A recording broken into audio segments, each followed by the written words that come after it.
To be born the daughter of the most hated man in America is to inherit a kind of curse. People assume the money will make you happy. They assume the money will buy you love. Anna Gould was 17 when her father died, 20 when she married a French count, and 28 when she finally understood what she had actually bought.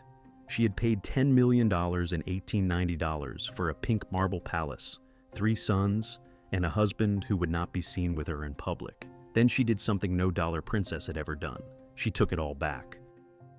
If you enjoy stories about the women the history books quietly buried, I would like you to subscribe so you do not miss what comes next. The marriage at the center of this one was the most expensive humiliation in Paris, and the woman at the center of it was nobody's fool. Chapter 1. The Hated Man's Quiet Daughter. When Jay Gould died, the front pages did not mourn him, they exhaled, and his 16-year-old daughter inherited the loathing along with the money. It was the 2nd of December, 1892.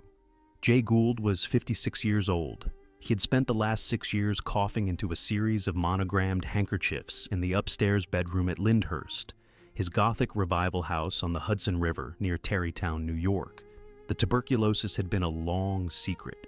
He had refused to allow it to be discussed in his presence. His youngest daughter, Anna, sat with him through the last days. She was the child closest to him in the household. She was the child he had read to. The morning after his death, the editorial pages of the New York World and the New York Tribune carried what amounted to obituaries of relief. The World, owned by Joseph Pulitzer, called him the most cordially hated man in the United States. The Tribune called him a public enemy whose passing was a public benefit. The phrases were not unusual. Jay Gould had spent 30 years on Wall Street earning them. He had cornered the gold market in 1869 and triggered the panic of Black Friday.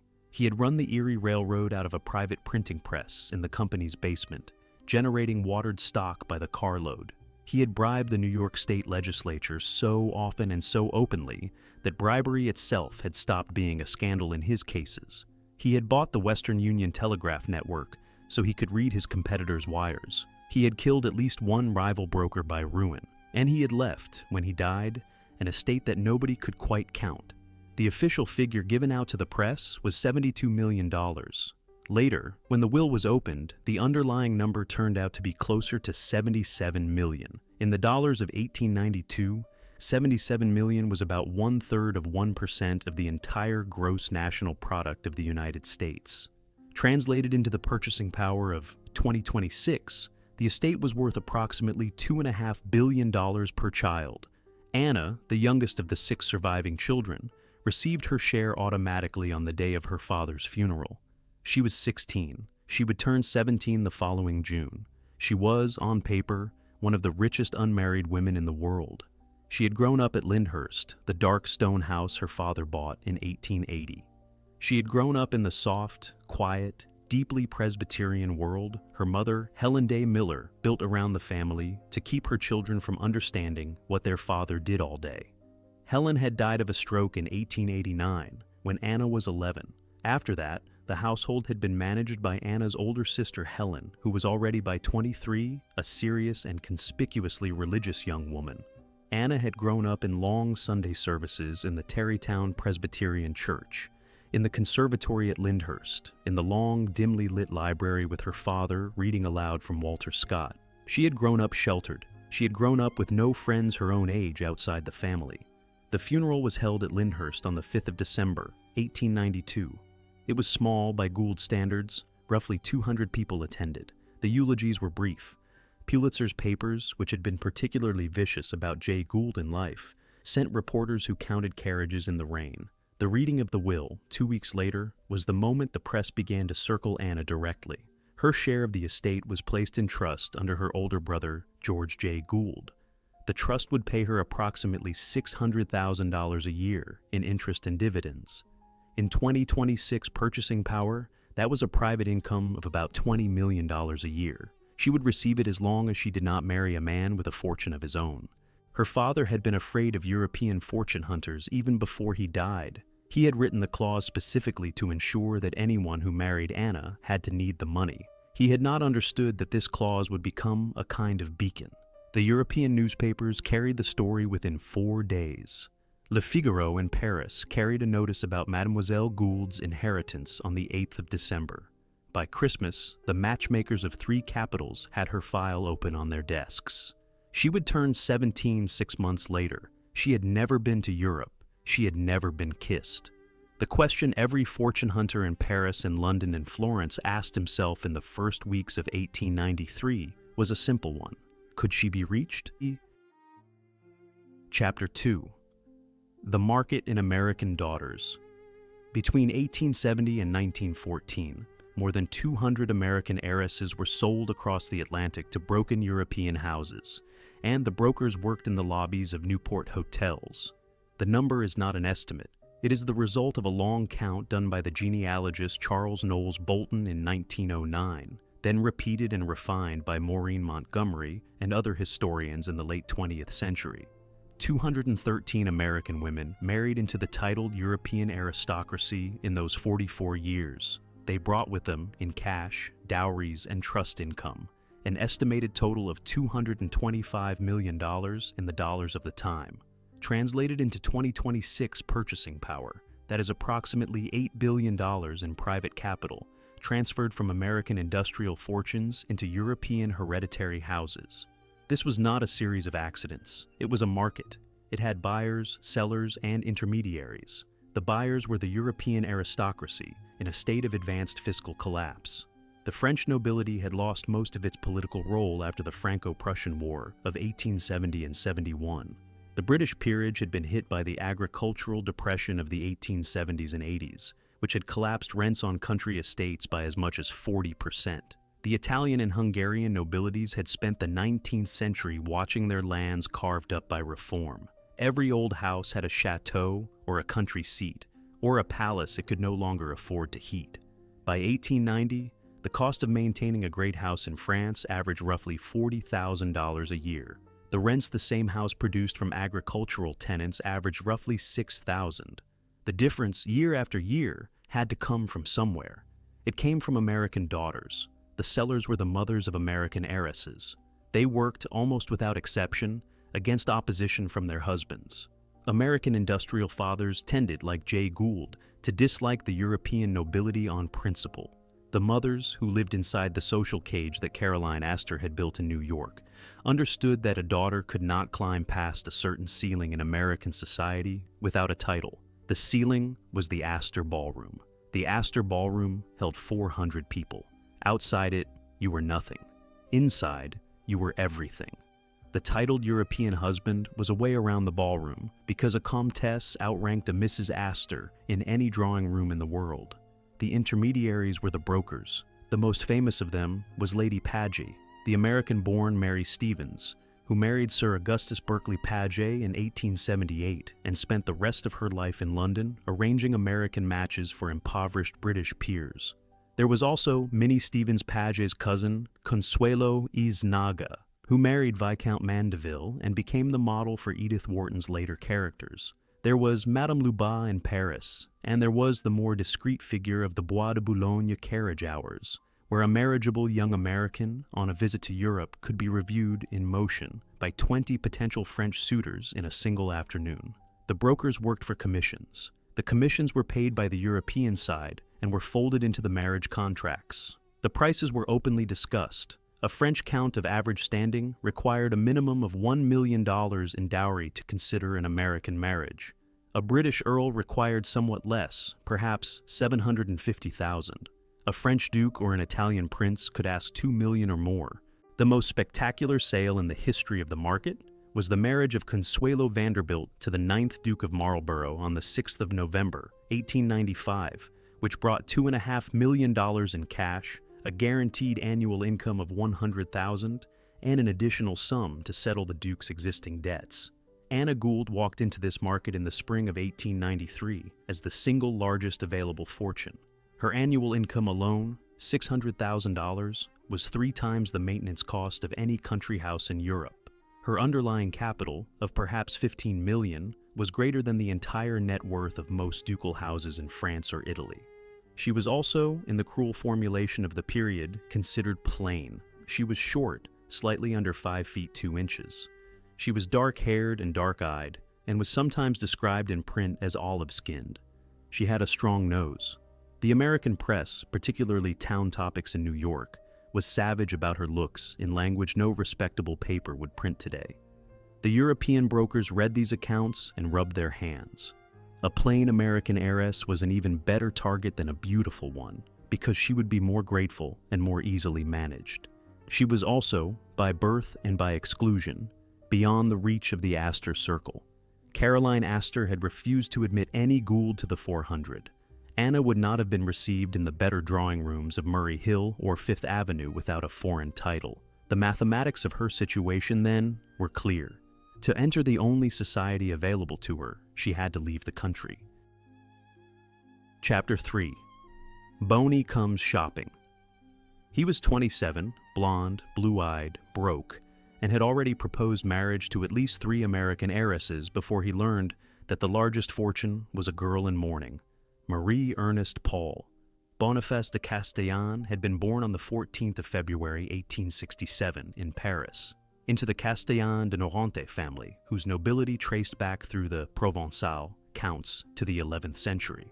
The family had once held lands across the Var and the Basses Alps. By 1867, they held debts. Boni's father, Antoine de Castellane, was a respected Orléanist deputy with no money. Boni's mother, Marie-Lucie Joséphine de Talleyrand-Perigord, came from the more illustrious cousin line, but she too had brought to her marriage a name rather than a dowry. Boni was raised on the cultivation of taste. He learned, before he could read, how to recognize a boule commode from a David Roentgen one. He learned which auction houses in Paris and London handled the dispersals of the dying aristocracy. He learned the Faubourg Saint-Germain code of dress, the requirement of a fresh boutonniere every morning, the proper number of gloves to change in a given day. He grew up handsome to a degree that strangers commented on. By the time he was 20, he was being introduced in salons as one of the most beautiful men in Paris. The phrase recurs in the diaries of women who met him at this period. It also recurs in the diaries of men. He was openly attracted to both sexes from his late teens onward. In the discreet code of the Faubourg, this was tolerated as long as it was not discussed. Boni's contribution was that he did not pretend to discretion. By the time Anna Gould came into view in 1893, Boni had already attempted 3 serious American marriages. He had proposed to Pauline Whitney, the daughter of the New York Street Railway king William Collins Whitney, who turned him down.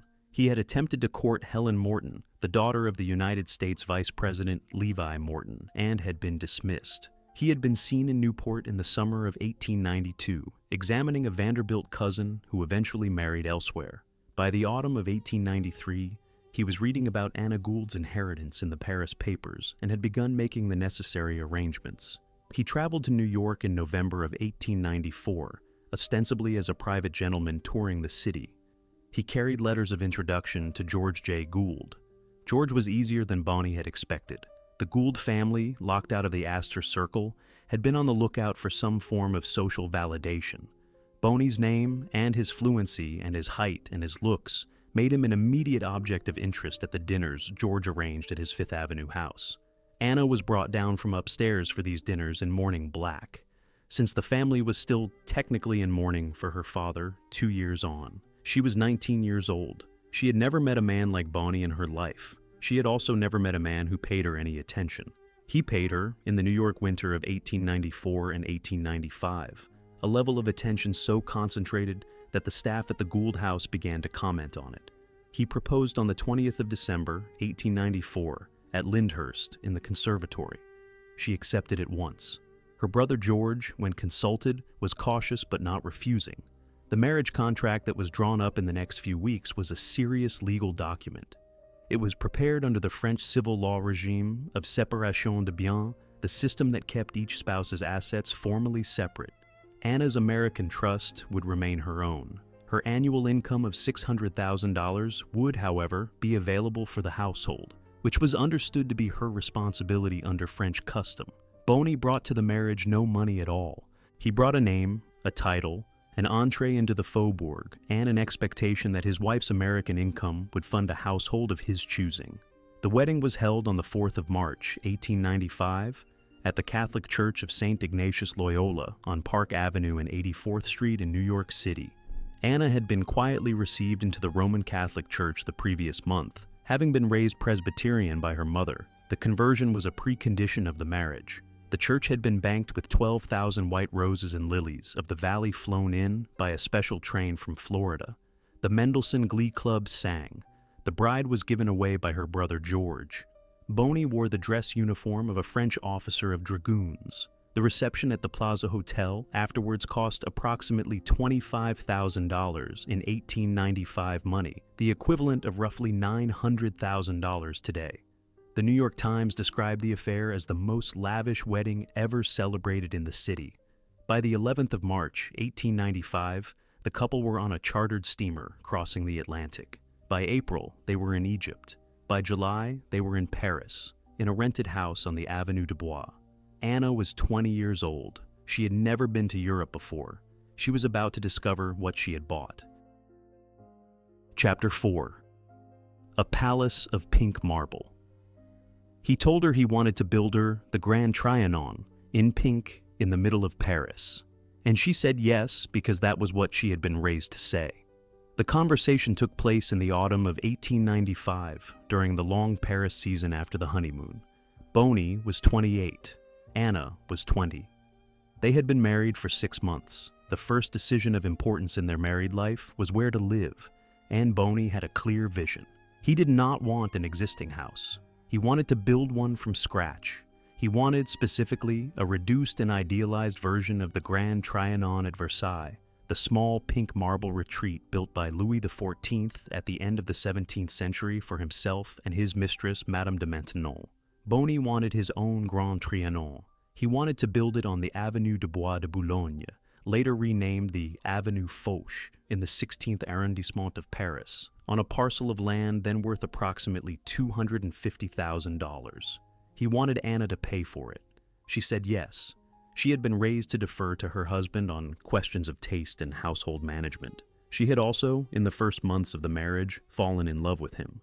Whatever Boni's reasons for marrying her, his charm during the courtship and honeymoon had been complete. He had paid her attention. He had spoken to her in French and in English with the same elegance. He had introduced her in Faubourg salons as La Jeune Comtesse with a possessive tenderness that the women who saw it described in their diaries as touching. Anna, 20 years old and away from her family for the first time, was deeply attached to him. She wanted to give him what he wanted. He wanted a palace. The architect chosen for the project was Walter-André de Stailleur, a member of the school of historicist pastiche architects who specialized in 18th century revival. He had built or remodeled houses for the Rothschilds and the de Wagrams. De Stailleur set to work in the spring of 1896. The construction would take 6 years, from 1896 to 1902. The total cost of the building, exclusive of land and furnishings, was approximately $3 million in the dollars of the time. Add another $1.5 million for the furnishings, the tapestries, the paintings, and the silver, and you reach roughly $4.5 million, the equivalent in 2026, purchasing power of about $170 million. Every dollar came from the Gould Trust. The pink marble itself was sourced from the Pyrenees, from a single quarry near Caen, Minervois. The marble was cut into massive panels, loaded onto barges, floated down rivers and canals to the Seine, and then brought up the Seine by barge to Paris. The transportation alone cost approximately $200,000 across the 6 years of construction. The interior architecture used genuine 18th century paneling, stripped from country houses being sold for demolition across France. Boni had agents working in the provinces continuously through the late 1890s, identifying old chateaux being broken up and purchasing their boiseries before the auctioneers could disperse them. He bought, among other items, a complete set of Louis XV paneling from the Château de Bercy, which became the dining room. He bought a set of Beauvais tapestries depicting the loves of the gods from the breakup of the Hôtel de Soubise. He bought, at an auction in London in 1900, a portrait by Velázquez of an Infanta, attributed but disputed, for $140,000. The grand staircase of the Palais Rose became famous in Paris before the house itself was finished. It was carved from a single block of pink Pyrenees marble. It rose 2 stories. It was lit from above by a glass dome. The cost of the staircase alone, including the marble, the carving, and the installation was documented at $100,000. In the Paris of the late 1890s, this was the cost of a small country estate. Anna paid it without question. She had been raised to believe that men understood houses and women did not. The ongoing operating cost of the Palais Rose, once it was opened in 1902, was approximately $300,000 a year. This figure was reconstructed during the divorce proceedings of 1906 from the household accounts. It included the salaries of approximately 50 servants, the heating of the building, the lighting, the food and wine for the regular household, and the floral decoration that Boni insisted upon. The floral budget alone was $60,000 a year. The wine budget, principally champagne and burgundy, was $30,000. The salary of the chef, who came from the Café Anglais, was $18,000. Anna's personal pin money, by contrast, was set by Boni at $6,000 a year. The pattern of expense established itself early. Boni made every decision about the house. Anna paid for every decision. She was rarely consulted about decoration. She was sometimes excluded from rooms she had not yet seen. Her own bedroom, which she shared with Boni only sporadically by the end of 1897, was the simplest in the house, decorated in white and pale gray, on her own request. The rooms she paid for and could not enter included Boni's own bedroom suite, hung in red damask, where his various visitors were received. The pregnancies began in 1896. Boni de Castellane the Younger, called Boniface to distinguish him from his father, was born on the 19th of January, 1897. The second son, Georges, was born on the 18th of August, 1899. The third, Jay, named for Anna's father, was born on the 23rd of November, 1902. Between these three live births, Anna suffered at least one documented miscarriage.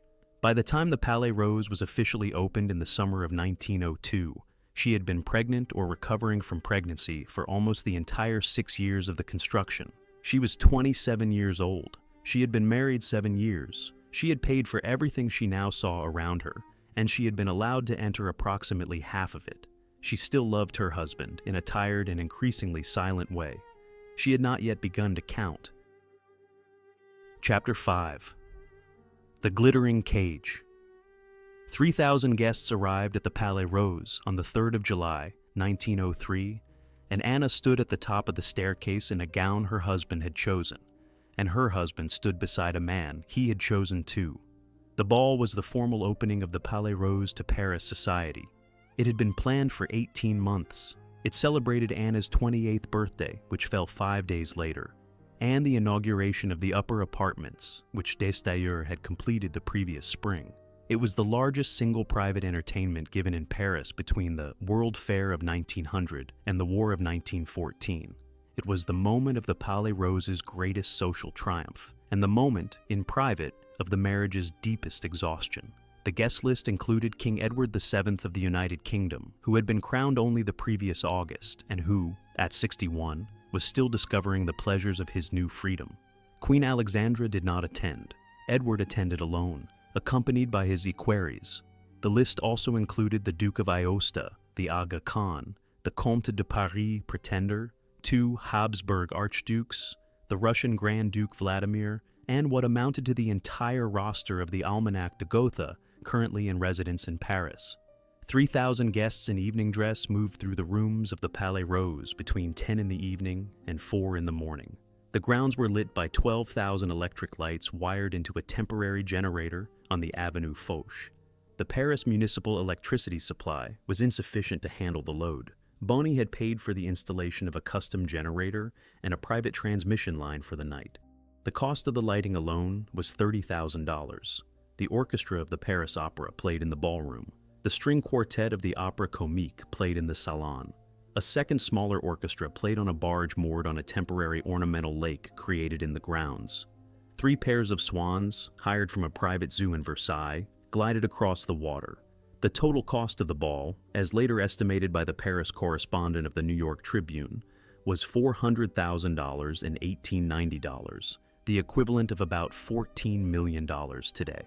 Anna received the guests at the top of the pink marble staircase. Photographs survive of her in a gown of cream silk embroidered with seed pearls, with a tiara of diamonds and emeralds that had cost $45,000 at Cartier the previous spring. She was 27. She had given birth to 3 children. She looked, in those photographs, like a woman holding herself very still. Boni received the guests beside her, in white tie and the green ribbon of an obscure Italian order he had been awarded by the Vatican. Beside him stood a young French aristocrat, whose name was not on the official guest list and which the Parisian gossip writers would not print, but who was widely understood at the time to be Boni's current male intimate. He stayed at the Palais Rose for 3 nights around the ball. He was given a room in the upper apartments. By the summer of 1903, the pattern of Boni's affairs had become known across the Faubourg. The actresses came first. He had been linked at various points with 3 women of the Comédie Française. He had been seen at small dinners with the dancer Liane de Pougy. He had paid the bills of a young soprano of the Opera Comique for almost 2 years. These affairs were considered, in the moral code of the Faubourg, ordinary. A French husband of standing was expected to maintain at least 1 mistress. Boni's habits were not unusual on the female side. The other affairs were less ordinary. Boni had been involved, by the summer of 1903, with at least 2 young men of his own class. One was the young aristocrat present at the ball. The other was a member of a great Bavarian family who lived in Paris through these years, and whose name was suppressed in the eventual divorce filings under the seal of the family lawyer. The relationships were managed under the standard Faubourg code of plausible deniability, in which they were not discussed in print or in salons, but were taken as known by everyone who needed to know. Anna had known about them since 1902. She had not spoken of them to her family or to her solicitor. In the summer of 1903, the financial machinery of the marriage was already beginning to crack. The Palais Rose had cost so much to build and so much to run that even Anna's annual income of $600,000 could not cover it. Boni had begun, in 1901, to borrow against the assets of the Gould Trust through Paris bankers. He had also begun, in 1902, to quietly sell pieces of the Palais Rose collection. A Beauvais tapestry left the house in May of 1903 for the workshops of a London dealer, where it would be sold to an American collector for $80,000. A small Bouchy canvas left in June. These sales were not reported to Anna. They were arranged by Boni through the Paris dealer Jacques Seligman. George Jay Gould, 3,000 miles away in New York, was beginning to hear about them. The dealer Henry Duveen, working in New York, had been approached in late 1902 with a Velasquez attributed to the Palais Rose collection, and had recognized the description from a private inventory shared by the Gould family solicitor. Duveen had quietly contacted George. George had begun, in the spring of 1903, to consult his own legal advisors about what his powers as trustee allowed him to do. The drafts Boni was sending to the trust for payment had reached, in the year ending in May of 1903, a total of $1,200,000 in 12 months. The income of the trust for the same period was $890,000. The arithmetic was no longer survivable. On the night of the ball, none of this was visible. Anna stood at the top of the staircase. Boni stood beside her. The young aristocrat in the room behind them was being shown the Beauvais tapestries by the chamberlain. The orchestra of the Paris Opera played the Tchaikovsky waltz that had been chosen for the formal opening dance. King Edward VII asked Anna to dance, and she accepted, and they made the first turn of the floor together. He told her, in his easy and well-practiced English, that he had never seen a house quite like hers. She told him, smiling, that her husband had built it. After the dance, she returned to the top of the staircase. She watched the guests for another hour. She saw Boni go upstairs at about 2 in the morning with the young aristocrat. She saw him not come down again. She finished the ball alone at the top of the stairs, smiling at the departing royalty. By 4 in the morning, she was in her own bedroom, with the door closed, with her dresser turning back the bed. She had given the most successful private party in Paris in a decade. She would not give another. Chapter 6. The Carriage in the Bois. She ordered her coachman to slow down, so the entire Bois de Boulogne could watch her husband with another woman. The incident took place in the late afternoon of a Sunday in the second week of June, 1905. The Bois de Boulogne carriage hour, between 5 and 7 in the afternoon, was the principal social ritual of Paris society in the warm months. Carriages assembled along the Allée des Acacias and the Allée des Poteaux. They moved at a walking pace. They were observed by other carriages. The point of the exercise was to see and be seen. Marriages were measured by who appeared in whose carriage. Affairs were announced by who did not. For most of the spring of 1905, Boni had ridden in his own carriage with a woman who was not Anna. She was a young actress of the vaudeville theater, whose name has not been preserved with certainty in the surviving press, but whom the diarist Robert de Montesquieu recorded as Mademoiselle T. She had been Boni's open companion for approximately 7 weeks. The Faubourg understood her presence in his carriage as the announcement of an affair. The Faubourg also understood, by long convention, that wives in Anna's position did not ride down the Allée des Acacias at the same hour. They rode in different parts of the Bois, or at different times, or not at all. The lanes were segmented by social agreement to prevent exactly the kind of confrontation Anna now arranged. She arrived at the Bois at 4:45 in the afternoon. Her own carriage was a closed brougham. She had had it specially polished. She was dressed in deep mourning gray, although there was no death in the family. She wore a small black hat with a single white feather. She gave the coachman precise instructions. They were to drive along the Allée des Acacias at a walking pace. When they encountered her husband's carriage, they were to slow further, and they were not to pass. The encounter took approximately 90 seconds. The two carriages drew level near the Pavillon Royal. Boni was inside his own open landau in evening dress, sitting beside Mademoiselle T, who wore a yellow dress and a yellow hat. He saw Anna's carriage approaching. He recognized it. He attempted, by leaning forward, to make eye contact with her through the windows of her brougham. The windows were closed. The blinds had been half drawn. She was visible inside, in her gray dress, looking directly at him. She did not move. She did not nod. She did not turn away. She looked at him. She looked at Mademoiselle T. She looked at him again. Her carriage continued to move at a walking pace. His coachman, uncertain whether to stop, slowed to a halt. The two vehicles were stationary for perhaps 30 seconds, 10 feet apart, on the Allée des Acacias, with the entire carriage hour of the Faubourg Saint-Germain stopped behind them. Anna nodded once with great formality. She tapped on the roof of her brougham. Her coachman drove on. The incident was reported in 3 Paris papers the following morning, without names, under the standing description of an incident in the Bois. Everyone who needed to understand, understood. By the following evening, the Faubourg dinner tables were discussing what Anna would do next. The salons of the Princesse de Polignac and of the Comtesse Greffulé were divided. Some said it was the announcement of a separation. Some said it was the announcement of an affair of her own. None of them guessed correctly. None of them guessed that Anna had begun, 4 months earlier, to copy the household accounts into a private ledger she kept in her own room, and that the carriage incident had been chosen by her with the precision of a general fixing a date for a battle she had already prepared. The household accounts were the center of the case she was beginning to build. She had taken to going through them, alone, in the small hours of the morning, after the staff had gone to bed. She had reconstructed the pattern of Boni's drafts on the trust. She had reconstructed the pattern of his sales. She had a clear estimate, by April of 1905, that he had moved approximately $3 million of Gould money out of the household and into his own pocket over the previous 6 years through the back door of dealer sales, dummy invoices for construction that had not happened, and direct cash withdrawals. She had not told her brother George about any of this. She had wanted to gather it first. In May of 1905, Boni made the political speech that ended his career as a deputy.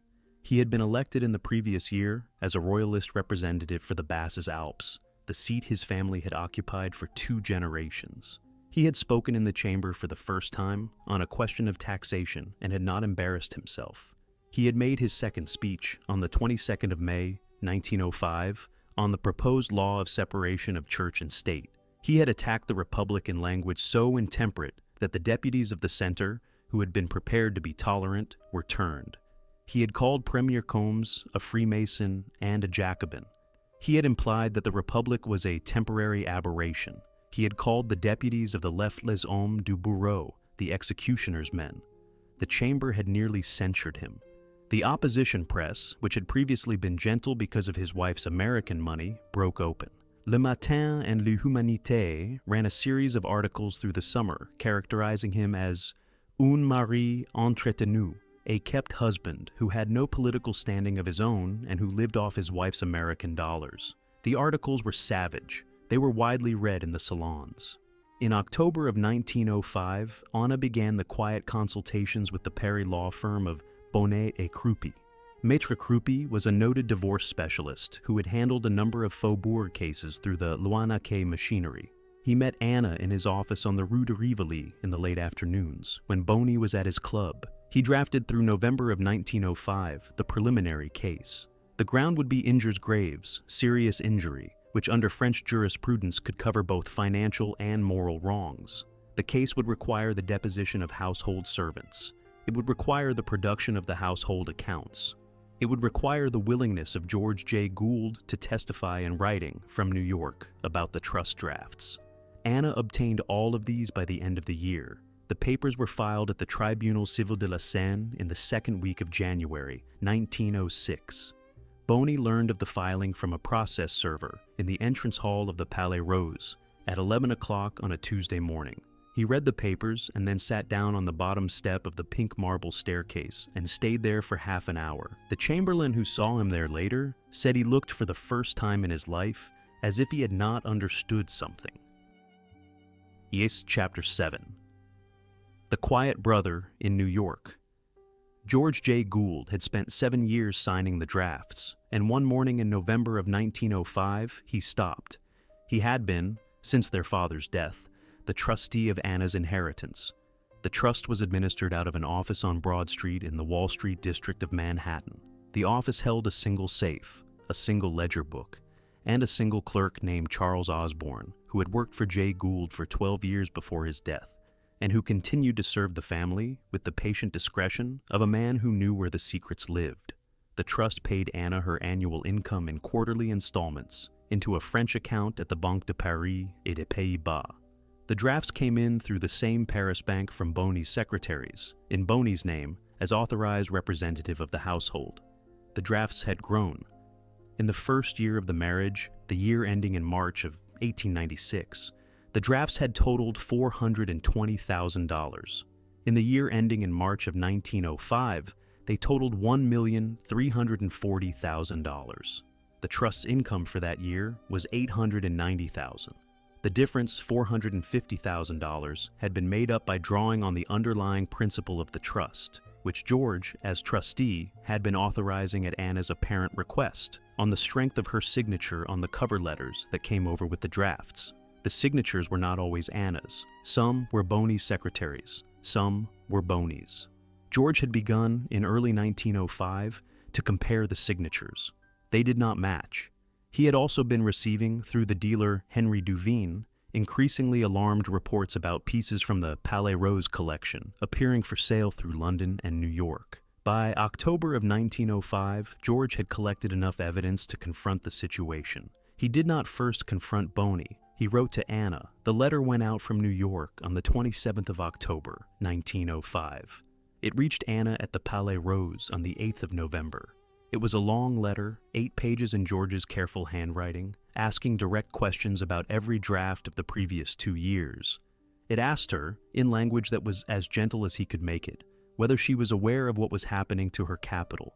It told her, also gently, that he was preparing to refuse further drafts unless she countersigned them in her own hand at the Paris bank.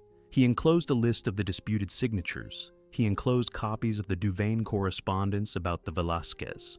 He told her he would be available to her at any hour by telegraph. Anna received the letter on the 8th of November. She read it once. She put it in the small steel box she kept in her bedroom. She wrote back to George the same afternoon. Her letter, which survives in the Gould family archive at Lyndhurst, is brief. She thanked him. She told him she had been collecting the same information for nearly a year. She told him she had retained counsel. She told him she would need his cooperation in 2 specific ways. She would need him to formally suspend all drafts from the Paris bank as of the 1st of December, 1905. She would need him to prepare and sign, in New York, a sworn affidavit reciting the pattern of unauthorized drafts and the dollar amounts for use in a French divorce proceeding she intended to file in January. She told him she was sorry to have waited so long to write to him. She told him she had wanted to be sure she would not change her mind. George received Anna's letter on the 18th of November. He went immediately to the Broad Street office. He instructed Osborne to send a cable to the Banque de Paris et des Pays-Bas, suspending all drafts as of the close of business on the 30th of November. He instructed his own solicitor, James Drake, to begin drafting the affidavit Anna had requested. He spent the next 2 weeks consulting French legal advisors in New York about the procedural requirements of an affidavit usable in a French civil divorce court. He produced the document in both French and English on the 15th of December, 1905. He signed it before a notary in New York and had it certified by the French consulate in Manhattan for use abroad. It went out in the diplomatic mail to Paris on the 18th of December. It reached Maître Croupi at his office on the Rue de Rivoli on the 29th. In Paris, the immediate consequence of George's cable was that Boni's December drafts were refused at the bank window. The clerk who refused them was named Henri Boulier. He had been instructed to give no explanation. Boni's secretary returned to the Palais Rose with the drafts unstamped. Boni went to the bank himself that afternoon. He was received with great courtesy and shown into the office of the assistant director, Monsieur Lambert, who told him that, on instructions from New York, all drafts from the Gould Trust would now require Madame de Castellane's own signature, verified in person by a bank officer at the Palais Rose. Lambert was a discreet man. He did not say more than that. Boni went home. He asked Anna, in their drawing room, in the presence of 2 servants, whether she knew anything about this. She said she did. He asked her what she had done. She said she had simply written to her brother to clarify some confusion about signatures. She said she was sure the situation could be resolved. The situation was not resolved. Over the next 3 weeks, Boni cycled through his 3 principal creditors, each of whom had advanced significant sums against expected receipts from the trust. The total of these advances, called in over the course of December, came to approximately $1,100,000. He had no means of meeting them. He sold 3 more pictures, 2 pieces of the silver service, and a Louis XV commode he had bought at auction the previous year, raising approximately $300,000. He turned to his friends. He turned to his mother. He turned at the end to Anna herself. On the 7th of January, 1906, in a long late-night conversation in her bedroom, in which he was apologetic, then sentimental, then angry, then frightened. She listened. She told him she would consider what to do. She filed for divorce 2 days later. Chapter 8. The case of injures graves. The phrase is French for serious injury, and it covers both the broken bones of a marriage and the broken bank accounts. The Loi Necker of the 27th of July, 1884, which restored civil divorce to France after 80 years of prohibition under the restored Bourbon and Orleanist monarchies, recognized 3 grounds for divorce. The first was adultery proven by evidence. The second was condemnation of one spouse to an infamous criminal punishment. The third was injures graves ou sévices, serious injury or cruelty, by one spouse against the other. The third ground was the broadest. It had been developed by the French civil courts through the 1890s to encompass not only physical violence but moral injury, public humiliation, and pattern conduct that made cohabitation intolerable.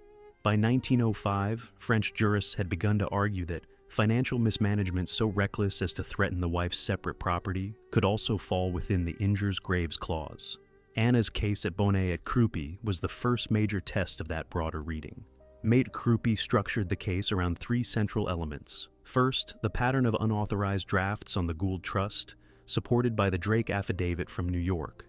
Second, the pattern of asset sales out of the Palais Rose collection without Anna's knowledge or consent, supported by the Duvain correspondence and by sworn statements taken from the Paris dealer Jacques Seliman, who had handled 3 of the principal sales. Third, the pattern of public humiliations and private cruelties, supported by the depositions of 7 servants of the Palais Rose, which were taken in the offices of Bonnet et Croupi during the months of February and March 1906. The servant depositions, when they were produced in the divorce filings, caused the public sensation that turned the case from a private legal proceeding into the most heavily reported French divorce of the Belle Époque. The depositions were read into the open record of the Tribunal Civil de la Seine on the 20th of June, 1906. They described, in factual and uncomplaining language, incidents that included Boni's habit of insulting Anna in front of guests at her own table, his refusal to be seen with her at certain public functions because, as he had told the chamberlain, her looks embarrassed him, his pattern of bringing his various intimates to the Palais Rose to stay in the upper apartments, his physical roughness on at least 3 occasions during arguments about money, and the specific incident in the carriage of the Bois de Boulogne in June of 1905, which had become the public marker of the marriage's end. The depositions were taken with great care.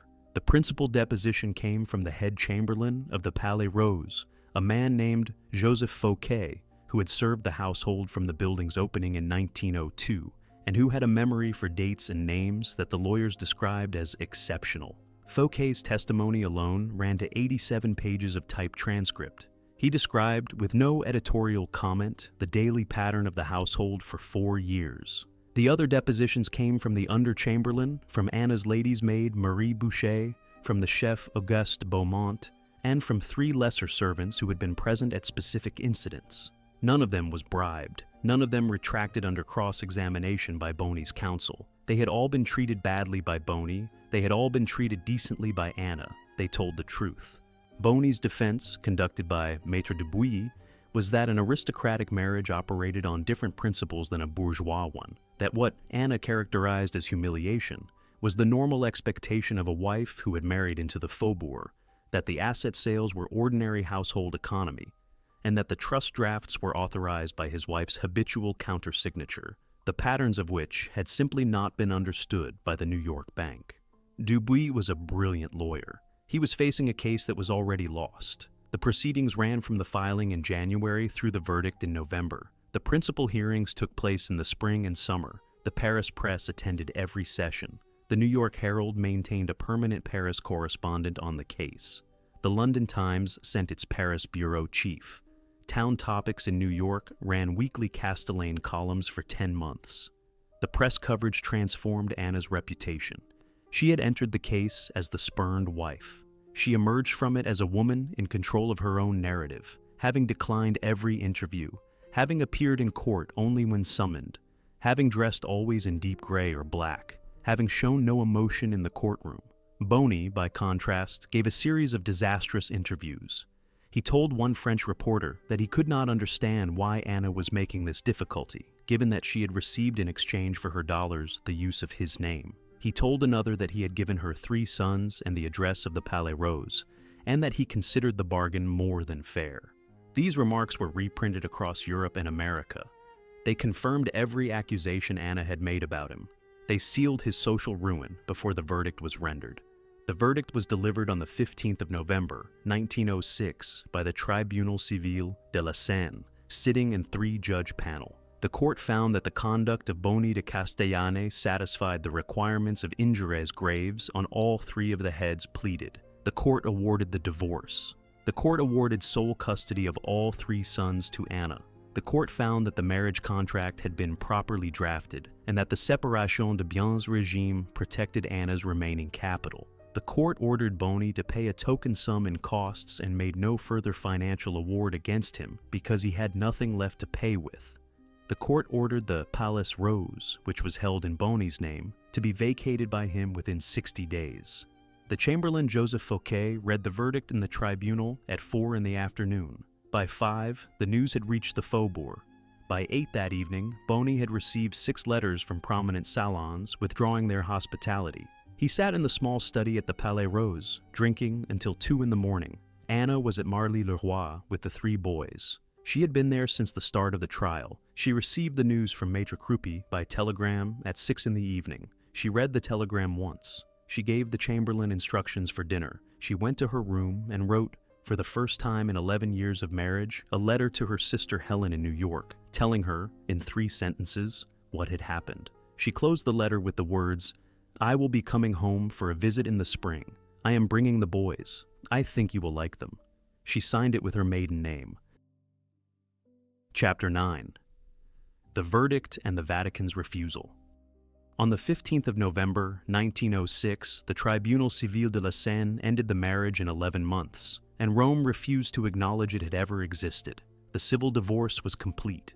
The religious situation was a separate matter. Anna and Boni had been married in the Roman Catholic Church, with Anna's recent conversion as the precondition. The Catholic Church recognized no civil divorce.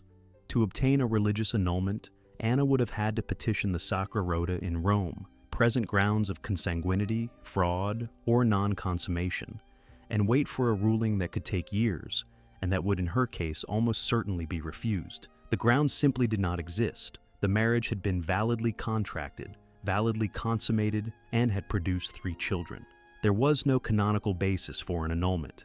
Anna did not seek one. She accepted from the start that in the eyes of the Catholic Church, she would remain Boni's wife until one of them died. The practical consequence was that her second marriage to Helie de Talleyrand-Perigord, when it came, would be a civil marriage only, not blessed by the Church. The social consequence was that certain very strictly observant Catholic salons in the Faubourg would now consider her excluded. This was a small price. The Faubourg's strictest Catholic salons had never received an American Gould heiress with much warmth in any case. The salons that mattered, the Polignacs, the Greffulets, the Talleyrand's themselves, did not turn away from her. They turned away from Boni. The Palais Rose itself was vacated by Boni within the 60-day window.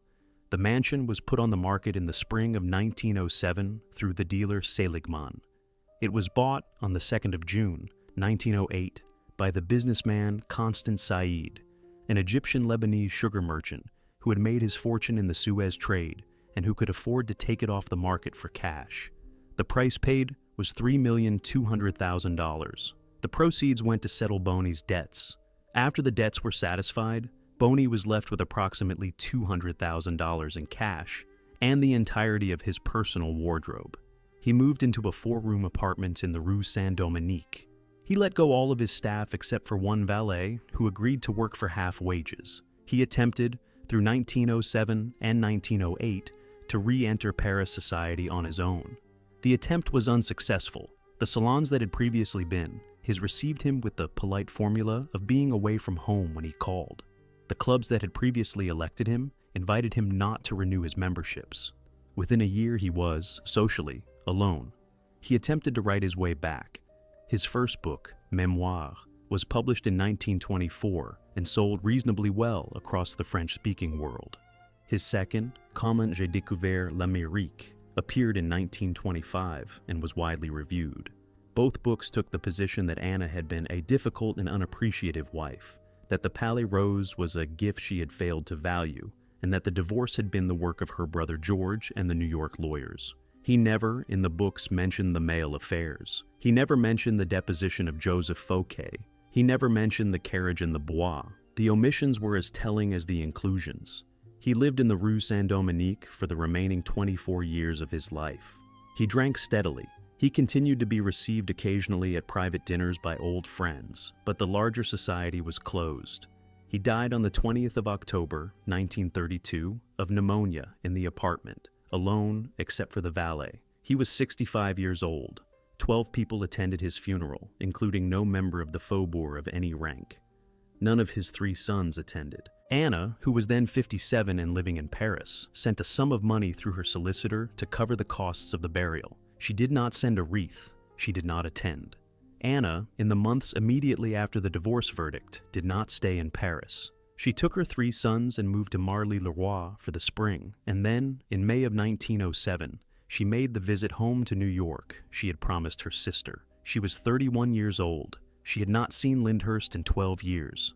She arrived at the New York pier on the 18th of May, 1907, on the Cunard liner Lucania, accompanied by the 3 boys, the lady's maid Marie Boucher, and a nurse for the youngest child. Boniface was 10, George was 7, Jay was 4. The American press, which had covered the divorce for nearly a year, was on the pier in force. She made one brief statement in English. She thanked the reporters for their interest. She said she was happy to be home. She declined questions. The visit lasted 8 months. She stayed at Lyndhurst with her sister Helen, who had spent the year of the divorce in steady correspondence with her, and who received her now with a tenderness Anna had not expected. She visited her brother George at his 5th Avenue house. She took the boys to Coney Island. She took them to the new Statue of Liberty, finished while she had been in France. She took them to her father's grave in the Woodlawn Cemetery in the Bronx. She stood at her father's grave with the three boys in the cold spring rain, and she did not say much, but she stayed for a long time. The youngest, Jay, who was named for her father, was tired and lay down on the grass at the edge of the family plot. She picked him up. She held him for the rest of the visit to the grave. In Paris, while she was away, the Faubourg was rearranging itself around her absence. Helie de Talleyrand-Perigord, Prince de Sagan, had been Boni's first cousin and her quiet friend through the years of the marriage. He had attended the Palais Rose ball of 1903.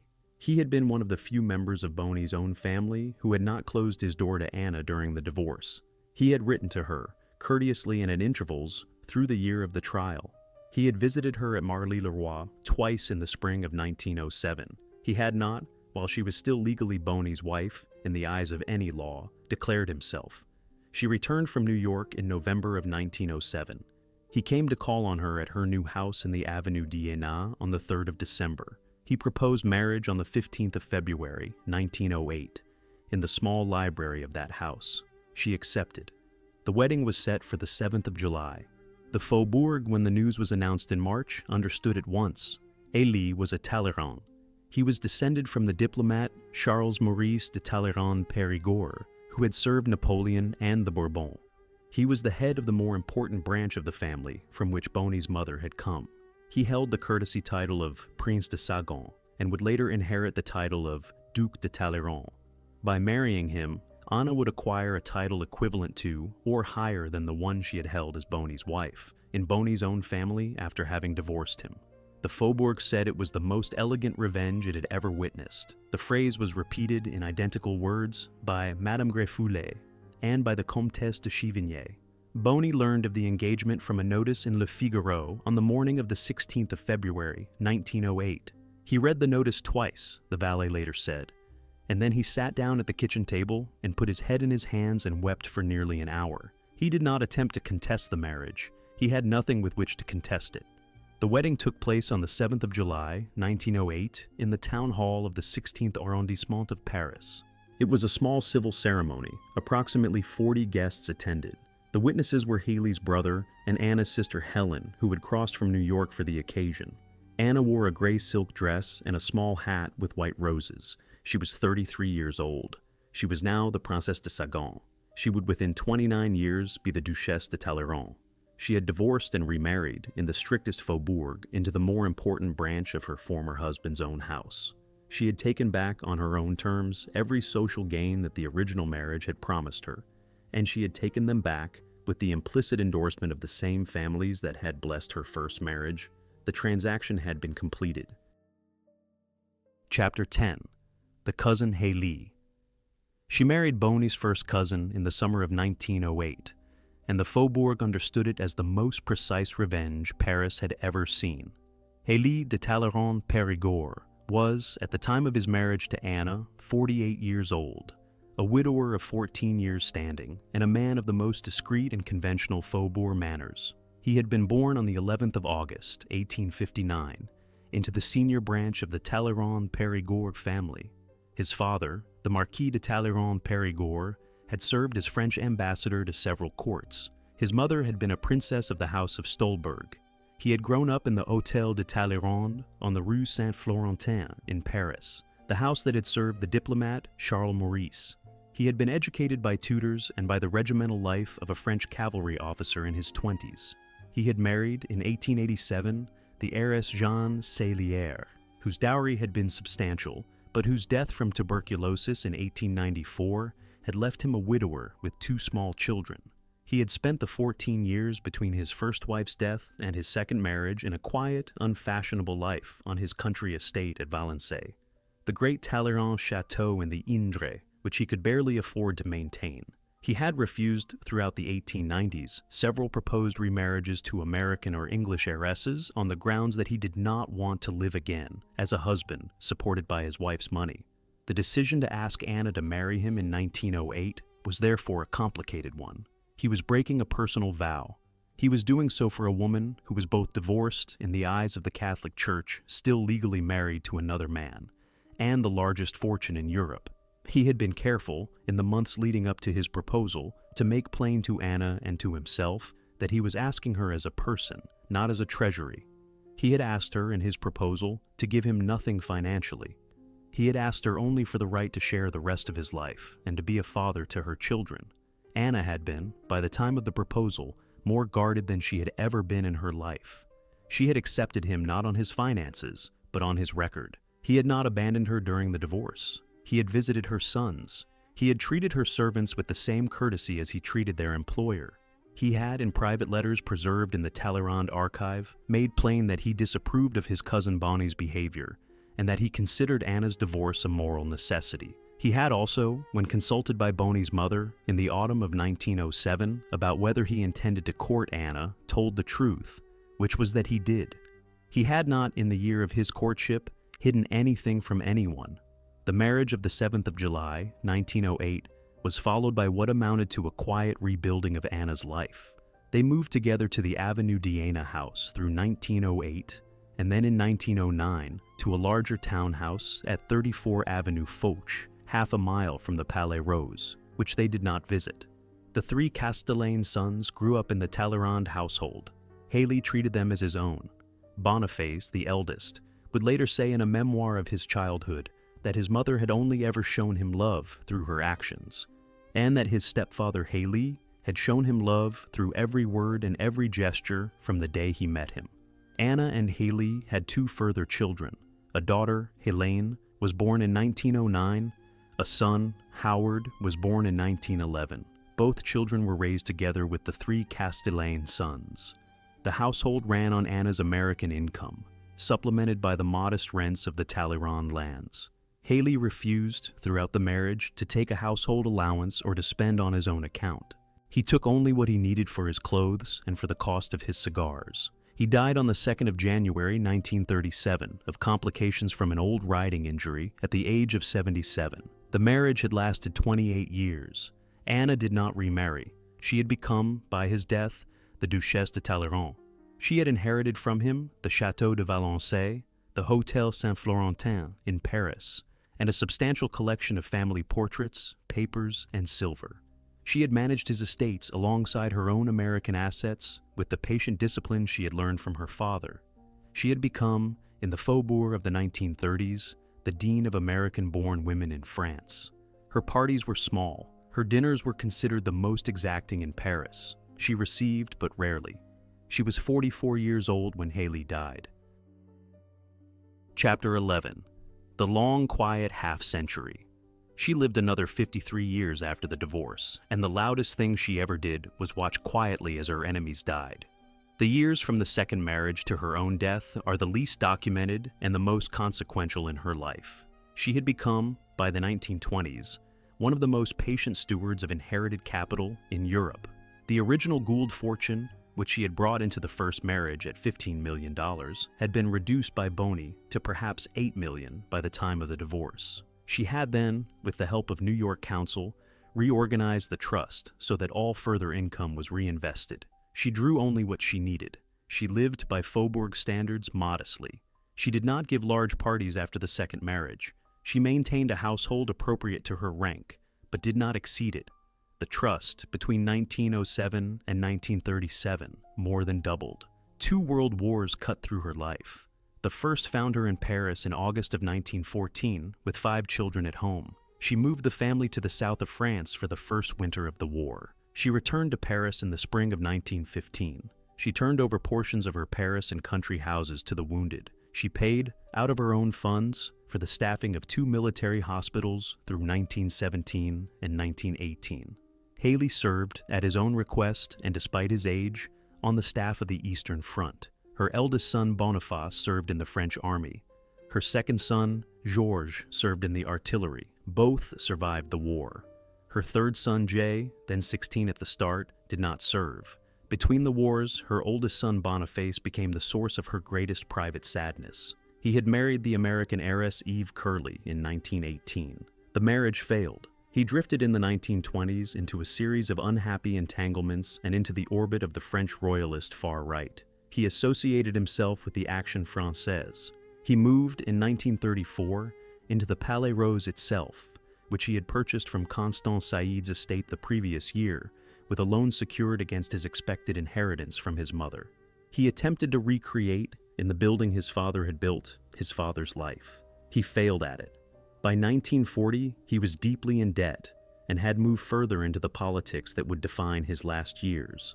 During the German occupation of Paris from June of 1940 to August of 1944, Boniface de Castellane the Younger occupied the Palais Rose. He hosted at the building occupation officials. He was photographed in the company of the German ambassador Otto Abetz at receptions in the pink marble rooms his father had built. He was widely regarded by the resistance and after the liberation by the legitimate French government as a collaborator. He was tried for collaboration in 1946, was acquitted on a technicality, and lived out the rest of his life in Switzerland, in exile from a country that did not formally exile him, but no longer received him. Anna paid his legal expenses through the trial. She did not visit him in Switzerland. He died in 1946, the same year as his trial. Anna was 70. The second of her sons by Boni, Georges, became a respected figure in French society and lived a long, quiet life. The youngest, Jay, became the closest to his mother. He helped manage the trust through the 1930s and 40s. He survived her by 15 years. The two children by Helie also lived long lives. During the occupation, Anna refused to leave Paris. She was 65 when the Germans entered the city. She remained at the Hôtel Saint-Florentin throughout the war. She quietly assisted, through her staff and through her sons by Helie, a number of Jewish families with their escape from occupied France. She paid, out of her own funds, for the false papers of at least 19 people, several of whom survived to give post-war depositions about the source of the assistance. None of this was made public during her lifetime. The documentation became available only after her death in the early 1960s. She lived through the liberation of Paris in August of 1944. She lived through the Fourth Republic. She lived through the return of de Gaulle in 1958. She watched, with the detached attention of a long-lived witness, the disappearance of the world she had married into. The Faubourg of the 1950s was a shadow of the Faubourg of 1903. The great houses were museums. The great families had become curators. She was treated in her last years as the senior survivor of a vanished social system. Le Figaro published a profile of her on her 80th birthday in 1955. She gave one interview. She spoke about her father, briefly. She spoke about Helie, with affection. She did not speak about Boni. In 1961, in the final year of her life, she gave away two of her largest possessions. She gave the Château de Valençay to the French nation as a national historic site, with the condition that the family papers be preserved and made available to historians.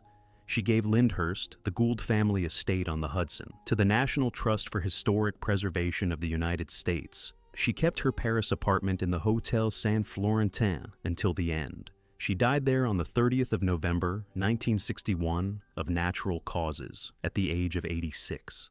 Her funeral was held 3 days later in the Church of Sainte Clotilde with full Catholic rites. 600 people attended. She was buried beside Helie in the family crypt at Valençay.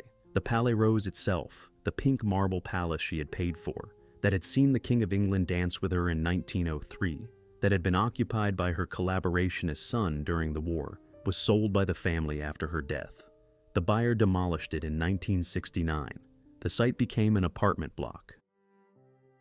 Chapter 12. What Anna knew about money. At 17, she inherited the loathing of an entire country, and at 86, she died one of the most quietly respected women in France, and she did it by understanding what no dollar princess before her had understood. The understanding was simple. It was the recognition that a marriage of money for title was a transaction, not a romance. The instruments that had been used to bind her to Boni, the marriage contract, the household accounts, the French law of separate property, the public eye of the Paris press, the family loyalty of her brother in New York, were the same instruments that, used with sufficient patience and sufficient cold judgment, could free her from him. The instruments did not care which side used them. They cared only about being used correctly. Anna's life is interesting because she did use them correctly. She paid for 7 years without acting because she was not yet sure she could win. She began to act when the facts she needed had accumulated into a case she could prove. She acted then with great speed. She filed in January, won in November, remarried in the July after that. She did not, in the 4 decades after the second marriage, ever try to relitigate any of it. She did not give interviews, she did not write a memoir. She did not even, in the one major Faubourg conversation about Boni, recorded in the diaries of the Comtesse de Chavigny, refer to him by name. She referred to him only as my first husband. The dollar princess marriages that destroyed women, and there were many, destroyed them because the women did not act. Consuelo Vanderbilt, married to the 9th Duke of Marlborough at 18, did not break free until she was 40, by which point a generation of her life had been spent in a house she did not want. Mary later, married to George Curzon, died at 36 of exhaustion. Jenny Jerome, married to Lord Randolph Churchill, watched her husband die of complications widely attributed to syphilis, and her own life become an extended Edwardian house party. Hundreds of less famous American women married into smaller European houses and spent their lives in cold castles paying for husbands who did not love them. The market had been built to consume them. They had not, by and large, fought back. Anna fought back. She did so without ever raising her voice. She did so by understanding the rules of the market she had entered, by collecting evidence, by waiting until her brother in New York would refuse the drafts at the right moment, by retaining the right lawyer, by selecting the right grounds, by taking the depositions of the right servants, by appearing in court in the right clothes, by giving no interviews. She did so by recognizing that the Faubourg, which had treated her as a purse, would respect her if she played its game better than the men who had tried to play her. They did respect her. In the end, they respected nothing else. The deeper truth nested inside this is that the Faubourg's respect was not won by virtue. It was won by skill. Anna's virtues, of which she had many, were not what saved her. Her skills did. She had learned arithmetic from her father. She had learned patience from her mother. She had learned French from her tutor, and the rules of the game from the 7 years she had spent inside them. By the time she filed for divorce, she knew more about the operation of the Faubourg than Boni did. By the time she remarried, she was, in the strict legal sense, the wealthiest woman of her name in France. She would remain so for 53 years. What she also understood, and what is hardest to see clearly from outside the period, was that the question of love was not, for her, the central question. She had loved Boni. She had stopped loving him by 1905. She came to love Helie quietly and durably. She loved her 5 children. She loved her sons. She loved her father, dead since she was 17, with a constancy that survived 69 more years of her life. But she did not, after the carriage in the Bois de Boulogne, make any decision about her life on the basis of love. She made decisions on the basis of what would work. The decisions were almost all correct. The decisions made her one of the few women of her generation who left the dollar princess system not as a victim, but as a winner. There is a question for the viewer in this story, and the question is not whether Anna Gould was right. The question is whether you, watching her life from the distance of more than a century, would have had her patience. Could you have paid the bills for 7 years without saying anything? Could you have arranged the carriage on the Allée des Acacias and then driven through it without flinching? Could you have walked out of the courthouse on the 15th of November, 1906, having proven your husband's worst conduct in open court, and then never spoken his name in public again? Could you have married his cousin 2 years later, in his own family, and never once gloated? Could you have outlived him by 29 years and never once, in any interview, in any letter, in any reported conversation, allowed yourself the satisfaction of saying you had won? She did all of those things. The Palais Rose is gone. The marble was sold. Boni is buried in the Castellane plot in Paris with 12 mourners' names recorded. Helie is in the Talleyrand crypt at Versailles. Anna lies beside him. The Gould fortune, which her father built and which she preserved, still passes quietly through her descendants. Lyndhurst is open to visitors. The story belongs to her. She bought a title, she got cheated, and she took the title back on her own terms. If this story moved you, I would like you to do 2 small things. Subscribe so the next one finds you. And tell me in the comments which moment hit hardest, the carriage in the Bois de Boulogne, the brother in New York stopping the drafts, or the day Anna read about her own engagement to the cousin in Le Figaro and did not flinch. I read every reply. I want to know which Anna you saw.